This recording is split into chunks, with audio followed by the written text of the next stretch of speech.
O super clássico do fim de semana teve quebra de recorde da torcida do Cruzeiro, grande público no Mineirão, mas em campo o jogo ficou no 0-0 para Cruzeiro e Atlético, e agora as duas equipes virando a chave. O Atlético pensa na Libertadores e o Cruzeirão tem um baita jogo pela frente, hein? É só Cruzeiro e Boca Juniors lá na Argentina, e a semana já com novidades, lista de relacionados, novos jogadores inscritos na competição. Quem tem todos os detalhes do cabuloso, o Cruzeirão, aqui no Rádio Esportes, é o Paulo Azeredo. Me conta tudo, chega mais. Bom dia, Paulinho. Tudo bem, Thiago? Bom dia pra você, também os nossos comentaristas, você que tá ligado no Rádio Esportes. Olha só, Thiago, o clássico agora realmente é página virada. É claro que a repercussão do clássico, ela continua, as discussões sempre nas ruas de Belo Horizonte, nos bares, enfim, os amigos sempre conversando. Não foi o resultado, evidentemente, que o Cruzeiro esperava, e mais do que isso, né? O torcedor lotou o Mineirão, quebrou o recorde, como você disse,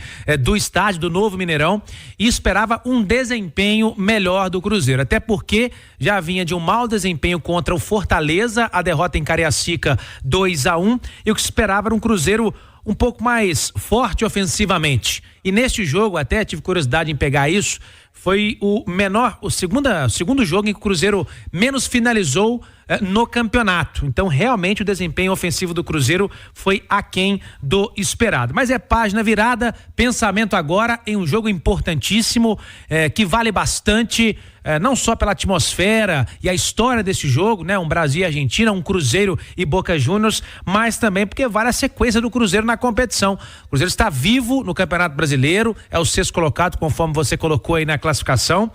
Ainda tem jogo por fazer, né? Em relação ao Botafogo, por exemplo, e por isso continua ali perto do G4, que é o mais importante nesse momento. E na Sul-Americana também, tá vivíssimo, classificado, pega um Boca que terá um La Bombonera com certeza pulsando muito, lotado, empurrando o Boca Juniors, mas o Cruzeiro pode sim ir lá para buscar um bom resultado. O time soltou agora há pouco, a direção do clube, há cerca de 40 minutos, Thiago, aquelas cinco modificações que o Cruzeiro tem direito nesta fase da competição. Cruzeiro, para quem não sabe, contratou 7 jogadores, né? Na compra da SAF do Pedrinho, na chegada do Alexandre Matos, de lá para cá vieram 7 jogadores para reforçar esse time do Cruzeiro. Como eu disse, só poderiam ser feitas 5 modificações. E então, vão entrar nessa lista o Lautaro Dias, atacante, o Caio Jorge, também atacante, que está devendo, está sendo muito cobrado, mas que também está nessa lista, o Matheus Henrique, o Wallace, que foi a grande surpresa do sábado, começando já como titular, e o Cássio, que esse aí, de todos até aqui, acho que o Matheus Henrique também, né? Mas o Cássio tem feito muita diferença pro Cruzeiro dentro de campo, foi inclusive um dos principais nomes do time no clássico contra o Atlético. E aí ficaram de fora 2 jogadores, o Peralta, paraguaio, volante, e o zagueiro Jonathan Jesus, que foi contratado junto ao Ceará. Esses 2 terão que se torcer para o Cruzeiro passar a próxima fase, e aí o Seabra pensando, quem sabe, em mais uma modificação nesta lista. Por falar em Seabra, os trabalhos retornam hoje à tarde na Toca da Raposa, e ele, Seabra, tá feliz porque terá o retorno do João Marcelo.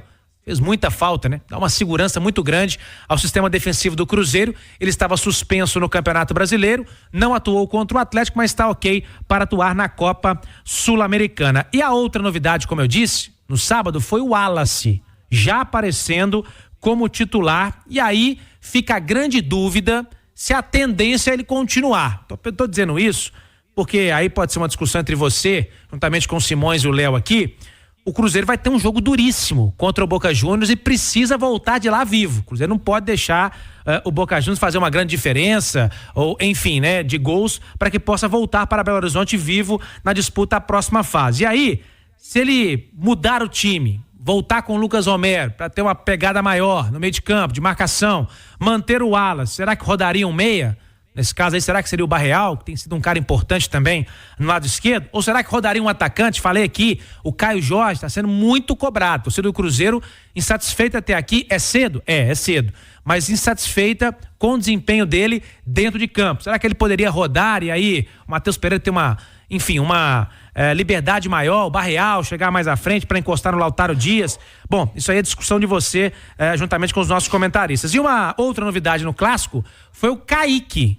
Ele vem revezando às vezes ali com o Marlon, mas muito se espera de que o Marlon volte a ser o titular do Cruzeiro, ou que o Kaique assuma de vez essa posição. E por falar em disputa de posição, vamos trazer o Marlon aqui então, que conversou com o nosso setorista do digital, Guilherme Pio, logo após o clássico, para falar dessa disputa e se ele é titular ou não. Ele começa fazendo uma análise do clássico de sábado aqui na Itatiaia.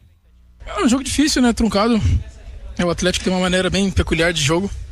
A gente tentou ali usar algumas estratégias para anular esse jogo deles, mas a gente sabe que clássico é no detalhe. A gente criou algumas chances boas, no final teve o Arthur ali também que quase saiu em gol, mas a gente sabe que quando você não pode vencer um ponto é muito importante, ainda mais no brasileiro. A gente continua na briga de cima da tabela, agora é recuperar que quinta-feira a gente tem um grande jogo na Argentina. Falando em recuperar, como é que tá a sua condição física? Você tá 100%? Foi poupado? Já foi um combinado com a comissão técnica? Porque você é o titular, mas hoje acabou não começando o jogo. Não, acho que eu não sou titular. Se eu fosse titular, eu tinha começado jogando. Mas, como eu disse, a gente tem que estar apto para trabalhar. Vinha de 2 jogos aí bons. Ontem, numa conversa com o treinador, ele denominou que não tinha agradado tanto assim minha performance. E por isso jogou o Kaique, que vem trabalhando muito bem também. Não tem 11 titulares, tem sim um elenco todo de titulares, né? Você tem que estar apto para jogar.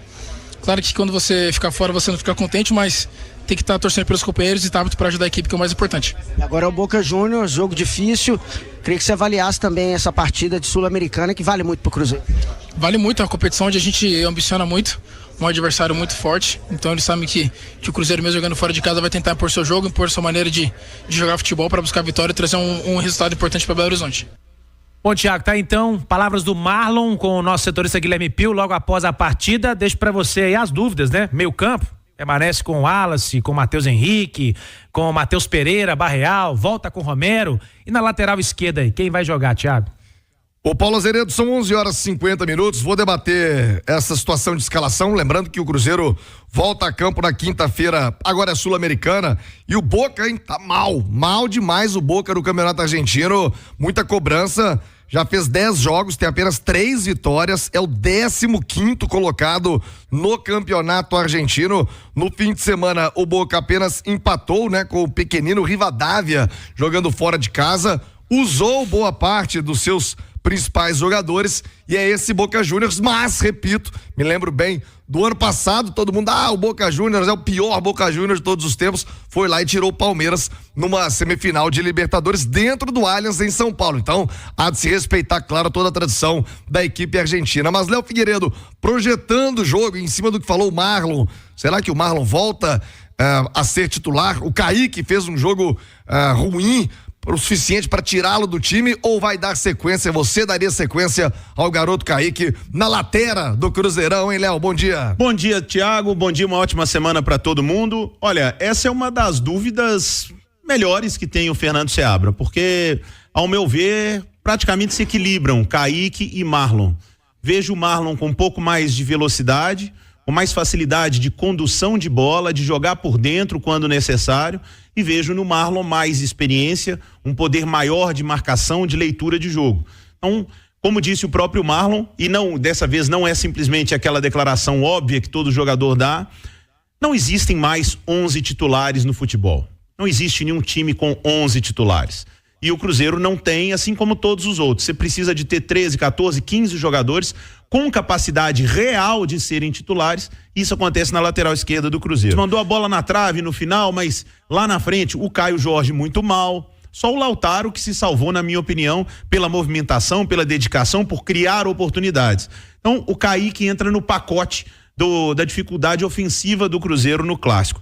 Para um jogo contra o Boca Juniors lá na Bombonera, Thiago, aí eu não fico na dúvida entre os dois, não. Com toda sinceridade. Aí joga o Marlon. Pela experiência? Pela experiência. É um jogo diferente. É muito claro, tá? É muito claro que o Cruzeiro tem um time superior ao Boca Juniors hoje. Por mais que o Boca tenha alguns jogadores com muito nome, como por exemplo o Cavani, mas o Cruzeiro tem um time melhor do que o Boca hoje. O Cruzeiro tem um time mais sólido, o Cruzeiro tem um time mais confiável. Mas jogar na Bombonera contra o pior Boca da história é difícil. E esse não é o pior Boca da história. Eu tô dizendo que se estivesse enfrentando o pior da história, já seria difícil. Nunca é fácil jogar na Argentina contra o Boca Juniors. Então é preciso ter bom time, bom preparo e estar bem da cabeça. E para isso a experiência conta. Portanto, entre Marlon e Kaique, o Seabra pode escolher qualquer jogo, mas contra o Boca tem que ser o Marlon. 11h54. Ô Alexandre Simões, pensando no meio campo e te conhecendo um pouco que eu te conheço, se tivesse 10 jogadores de Matheus e 10 de Wallace, você jogaria com os 10 volantes diante do Boca Juniors.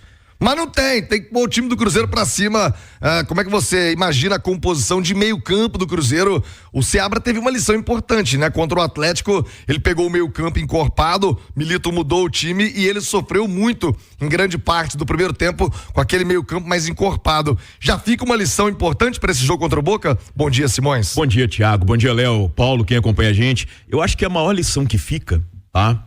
É que o Cruzeiro está vivendo um momento de transição da maneira de jogar ofensivamente, porque o Cruzeiro tinha 2 pontas abertos e o Matheus Pereira flutuando no meio, e eu acho que o Caio Jorge está tirando o espaço do Matheus Pereira. Não o Caio Jorge, Odineno, o centroavante, né? O 9, que o Cruzeiro não tinha. O Cruzeiro do Seabra nunca teve. O Dineno machucou no primeiro jogo do Cruzeiro do Seabra e não jogou mais. Aí jogou o Rafa Silva e machucou, e o Gabriel Veron. Agora, o que acontece? É uma transformação. Por quê? Vamos pensar. O Matheus Pereira não é um cara de marcar, tá?